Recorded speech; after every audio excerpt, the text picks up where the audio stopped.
UPDF 2.0 has stepped up as a serious alternative to Adobe PDF, bringing a fresh, faster, and more streamlined experience to anyone tired of heavy editors.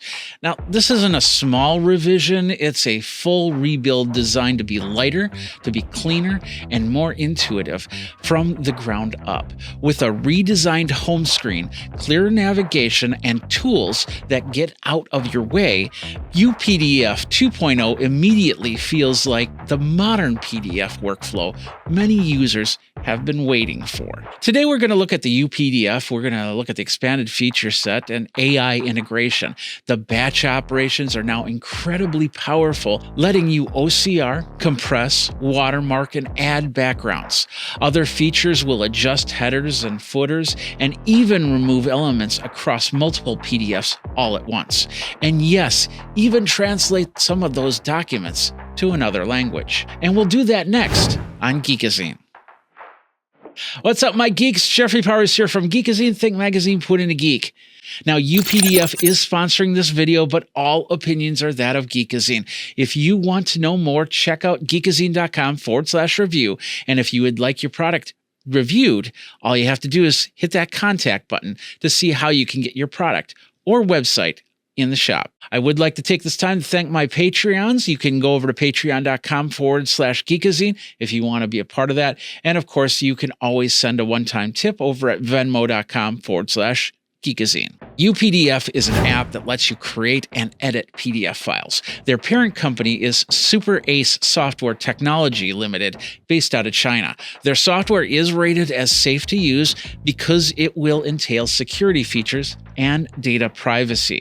So UPDF is a PDF editor, and in the last year, the software released 2.0 with a refreshed, more intuitive layout.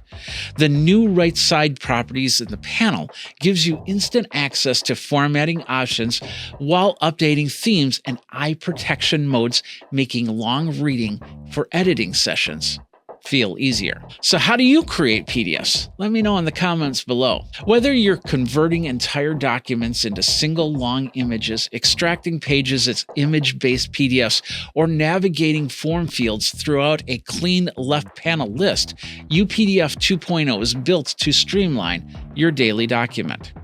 I'll be jumping into the software and showing you some of the features, including their AI transcription options, because there are a few. And let's do that. Geekazine is now using AE Juice in many of the videos, from transitions to lower thirds, titles, graphics, sound effects, and more. You can improve everything from a YouTube video, a podcast, a wedding, or whatever. Check it out. Go over to geekazine.com/AE Juice to start using. So once you've downloaded the software for Windows Mac, you'll be able to bring this up, and of course, this is your interface right here where you can bring in your PDFs, you can analyze them, you can correct them, you can annotate them, whatever. Everything happens within this little document right here. I've already uploaded a few different PDFs, but you do get the beginner series, which basically, if I click on that, there we go. That's going to tell you everything that you need to know about what's inside of UPDF. So with this start area, you'll just have this one. I loaded these three, so we're going to show these off because they're going to have some specific functions to them. But I want to show you a few different options here. First of all, you can star PDFs because there's going to be a lot of PDFs in here. Once you star them, those will come up here. If you've got cloud files, that'll be right there. Of course, if you want to upload something to the cloud, you can definitely do that. You can sort them out in many different ways over here, and of course, delete files if you want to. Let's take a look at the tools really quick. We can create a brand new PDF, from a blank PDF to an ID card to even scanning it. We have many different tools for editing and converting. We can convert a PDF. We can merge PDFs. We have the OCR options on the PDF. Reduce files. We can print it out, create it. So just a whole bunch of functions right here, including bringing in things like watermarks and anything like that. We can also edit the PDF. We can bring one in and compare PDFs. So if you have two very similar ones, maybe revisions, or somebody else has written a similar PDF and you just want to compare the two to see how things are going, or if there's any corrections that need to be made on your PDF, then you can do so.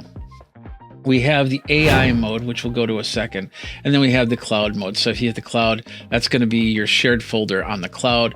Right now I have 31 megabytes worth of cloud space I can use, which I can update if I wanted to, if I have more PDFs to deal with. Now, and keep in mind that once you start putting PDFs into here, especially if you have large PDFs that have individual content that can be edited, then of course those files are going to be big. If you have single PDFs that have been rastered down to one image, then editing is going to be a little bit tougher, but it's very possible. All right. So let's go to the first one. I just got this one, just a random one from the interwebs here. This is micro LED arrays, a perspective beyond displays. So you might have a document like this. You're trying to work on micro LED arrays. So you just want to look at it, annotate it, or whatever. So you have many different functions up here. You have the main toolbar up here, which can highlight. It can give you text comment. It can give you a sticky note. Pencil in, like for instance, the pencil, you can do different colors. So maybe I'd like to do that. And then I'll just kind of put in text right here, kind of say right here, maybe save. There we go. Now we've got that part. We can also go in and we can highlight something. Let's go ahead and highlight this line right here. So now we have a highlight. We can change the color of the highlight. Some people do color coding for important things versus things to remember, but it's not super important or anything like that. You can definitely go ahead and do the annotations there. You can bring in stickers. So let's say that I don't like this area. I'll just do that and then bring that right there. So I'll know better on there. I can put in attachments if I want to, charts and things like that. So if I do bring in an attachment, I would have to bring in the file, something that's been pre-made. You can do sticky notes, of course. Let's put a sticky note here and we'll say this is a sticky. And now we've got sticky note right there. So it's somebody double clicks on that, that opens it up. And of course, if you're sharing this with anybody else, then they have that information there. So as you can see, tons of annotation. We can then put down here, you can create your own little signature. I already did. That's not my name, of course. And you can put in the signature right there, resize it, or whatever you need to do. And that way you can sign that off and then send that off to the next level. All right, simple annotations. What we're going to do is we're going to close this and we're going to come back up here to the top. I want to find out what this is all about. So that's where this area comes in. And the first thing it does, if you have the AI subscription, it will automatically transcribe and summarize what's going on in here. So it's going to tell us the perspective reviews the state and future of micro LED arrays, especially nitrate GaN-based devices, emphasizing their integration with CMOS electronics and applications that will go well beyond the next generation displays. Very cut and straightforward. So now I've got a full summary of what this PDF has. And on the bottom, we can ask questions. This is AI, so we can drill it down even more if we wanted to. So once we do that, then we can go into some of these other cool things. Like for instance, up here, we can chat and have a chat back and forth, explain to me a little bit more about that. And so what it'll do is it'll go to your favorite chat, whether it be Chat GPT, whether it be DeepSeek, whether it be other services. You'll have to check to see all the services that it will allow. But once we connect that up, then you're able to go ahead and chat with it and try and understand a little bit more. We're going to skip these two for a second. We're going to go to, we did summarize, so we don't need to go to that one again. We can go to explain, which is going to be a little bit more something that you don't know. Like for instance, let's do this. So let's go down a little bit. Let's take a specific paragraph, the CMOS driving and control. And we'll just take a bit of this and we'll go copy and then we'll paste that in there. And they say, hey, give us a better explanation. It's going to give you a more of a list of things in here, and basically say LEDs are typically powered and controlled by CMOS integrated circuits. Integrated GaN and CMOS enables new functionalities and applications, and so on and so forth. So you'll get a better explanation on there, and you can go back and forth. And if you want the hybrid integration, you want to learn a little bit more about that, we can copy that. Of course, we can use the commands, or we'll have icons to use that with. We'll get a better explanation using AI. We can chat with the project. And then what that's going to do is that's going to bring up the AI, which is more of a web AI, but it's inside of the app. And of course, you can upload and drag, and then you can get the chat bot. So we can upload files, and we can say, hey, explain it from here. We can go into the chat PDF. We can go to the chat bot and ask questions. I asked it a few questions on how to create a PDF, because you can do that. It's not going to give you the PDF in question, but it'll give you some of the context, and it can make some of the visuals for you. This was making a PDF on an iPhone 17.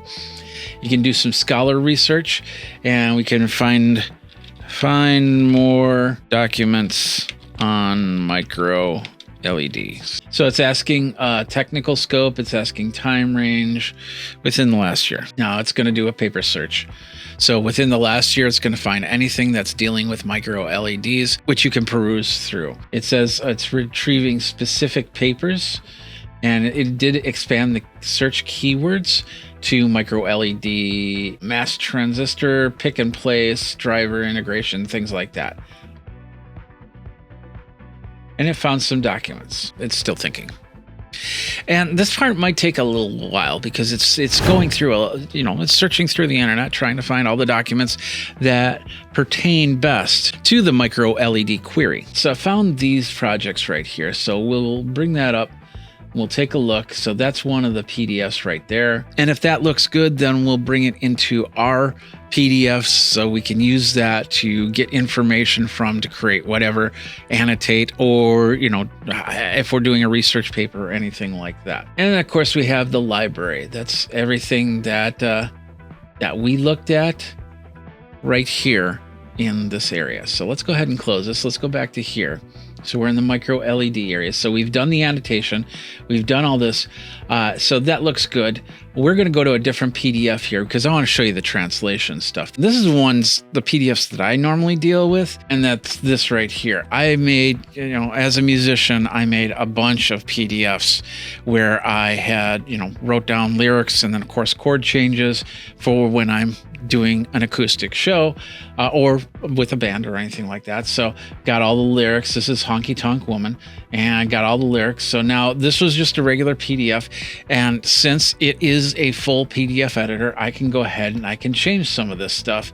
Let's say this word is wrong, then I can go ahead and I can pencil it out, change the text. Let's go back to the text tool and go like this and add text to it like so. Or I can actually just kind of strike it out or anything like that. But the other cool thing that I can do is, let's say that I want to take this and I want to translate it. Go to PDF translation, and we want to change the language. Let's go French. Let's translate it. I can also put in annotations and have them the translations there. So I could have the English on one side, and then of course the translation on the other side. There we go. Now we have the document. In this case, since this document did not have pictures as text, it actually converted all the text to French. So if I wanted to sing Honky Tonk Women in French, I could go, J'ai rencontré un Renier. And I'm not going to do the whole thing, but you get the idea. It's now in French, so I could learn this song in French and be able to sing it to you in that language. But songs like this, they don't normally have a translated version. And sometimes when it comes to singing a song, sometimes you have to work the wording. That way it'll keep a rhyming structure. But for the most part, I can go and sing this song in French if I wanted to. which is pretty cool. We did the translation, but I want to show you a different type of translation here. It's a side-by-side translation. We go to the PDF translation. You'll see that you can do a translated only, or you can do a bilingual layout. If we choose this and we choose translate, what that will do is that'll give us a French version and the English version, and of course everything side by side, so we can mix and match. So let's go ahead and do that. And what we're going to do is we're going to save that. There we go. It helps that we have to change it to French to make it work, because I set it to English, and then I got 2 PDFs in English. But here we go. We have our English version right here on the left side. And then we have our French version right here on the right side. And we're seeing a side-by-side comparison, so we know what it looks like, and we can compare it and make sure that this looks good and this is readable and all that other stuff. So it looks good to me. I probably would maybe move some of these lines over, which I could then edit from here and like bring this line up to here and make it look a little bit prettier. But for the most part, this works fairly straightforward. One other thing is, let's say you just want to do one line. Let's say you want to say, she had to heave me right across her shoulder. And you want to do that in French, just kind of have some fun with the song. So what we can do, heave me right across the shoulder. That's what I want to change to French. So I'm going to highlight this right here, and I'm going to go to the AI functionality. I'm going to say translate, and then I'm going to find from this list French. There we go. Boom. And it's thinking. That's what the box is doing. And it's going to give me this right here, which I can then, there we go. And then edit this and paste it right in. Stretch that out. We'll even put a line in there so it has a separation. So now it says, she had to jet moi car me perdu son épaule. Hopefully I pronounced that right.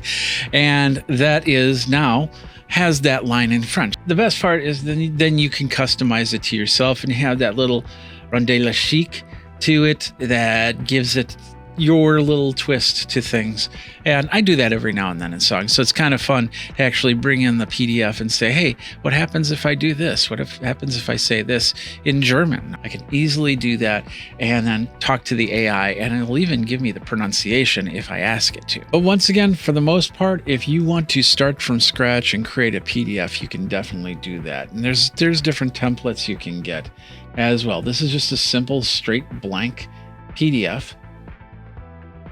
We can go into the tools and we can choose other, and we can say a PDF from an image, from a Word document. Let's say you just got done doing your resume and you want to put it in PDF form.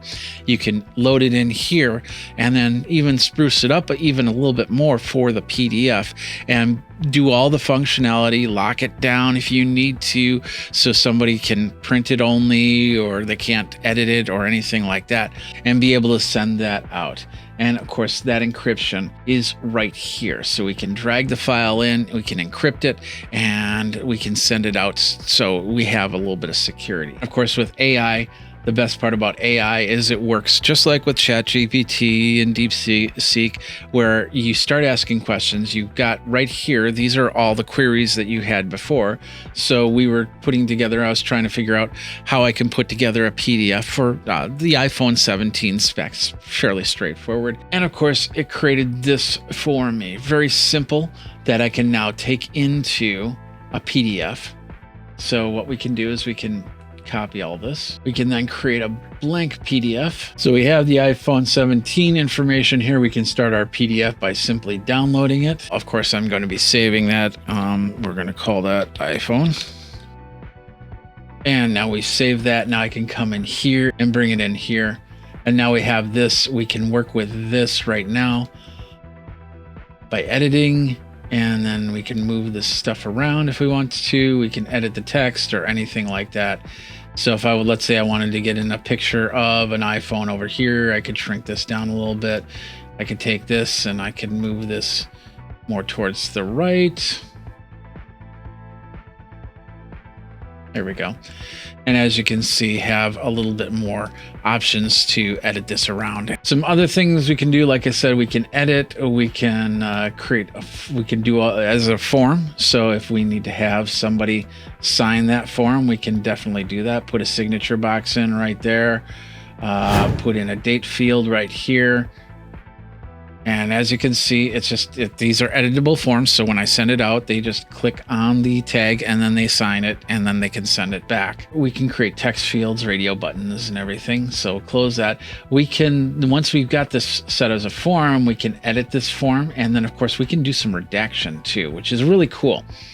So let's just do a standard redaction of black ink. So let's say we don't want this part right here in the document. We choose redact over here, and then we can highlight. Let's just say we don't want this line right here. Now it is redacted. And I'll say if we choose that, we can permanently remove the redaction, the line, and then this is completely redacted, but we're not going to do that. We'll back out of that. And we're going to go, we can redact pages, of course. And of course, research and redact. So every time it says iPhone, we'll go iPhone. We'll see all of this, and then we can sit here and we can redact that. And once again, if we hit apply, that means it's going to completely wipe out what text was behind it. That way hackers can't get in and find out what's underneath the redaction. And the cool thing about the redaction is we can choose how it's redacted. Like for instance, we can put in different types of content. We can change the border color. We can change the fill color. So like, let's do a B2 redaction, and we'll just do on this one here. There we go. And that is redacted. In fact, if we do this, we won't be able to do anything with that. And if we're here and we decide to edit, we've got that to edit, but that's the redaction we're edited. That's the information that's underneath the redaction after we apply. So we can get rid of that, but that basically says what type of redaction it is. And there's the text, as you can see. The only thing that stuck around was the redaction. Where we said live is completely gone. Now that we've used this, I must say it's a pretty intuitive system. I love the fact that it's more than just a PDF editor, because it's simply your research assistant. Bringing in documents, very easy to do unless they are protected, but that's by design. Do you have any security questions about the PDFs? Let me know in the comments below. The security features are very straightforward and protect your documents normally. The AI paper search is great for anyone needing to do a little bit of research, whether it's searching for cancer solutions or just trying to figure out how to play honky-tonk woman. As you saw, I was able to notate and edit with only a few clicks. If you're looking for something that can do a little more than a regular PDF editor can, then UPDF is definitely worth checking out. I'll have links and special codes down below in the description. But if you want to find out more, you can use my link over at geekazine.shop/UPDF. But what do you think about UPDF? Let me know in the comments below over at youtube.com/Geekazine or geekazine.com. You can also like, subscribe, and hit that bell notification so you know when the next videos come out. We have a lot of shorts that deal with AI, and of course the regular content for the long form here on youtube.com/Geekazine. Until next time, you guys geek out and make great PDFs with UPDF. Take care. Of course, Geekazine has a whole bunch of merch, including t-shirts and hoodies. Like, for instance, the Geekazine logo hoodie. We got some great t-shirts, including 80s Jesus Saved Me, Guardian of the Geekery, the original Geek AI t-shirt. We have a couple variations of this one. And then I Like Geek Butts, and I Cannot Lie. There are several more and more that are being added to the Geekazine merch page. So you can check that out over at Teespring. If you're on YouTube, you'll see those links below, and then over at amazon.com/shop/Geekazine. I appreciate that very much because it does support the channel. Now let's get back into this video.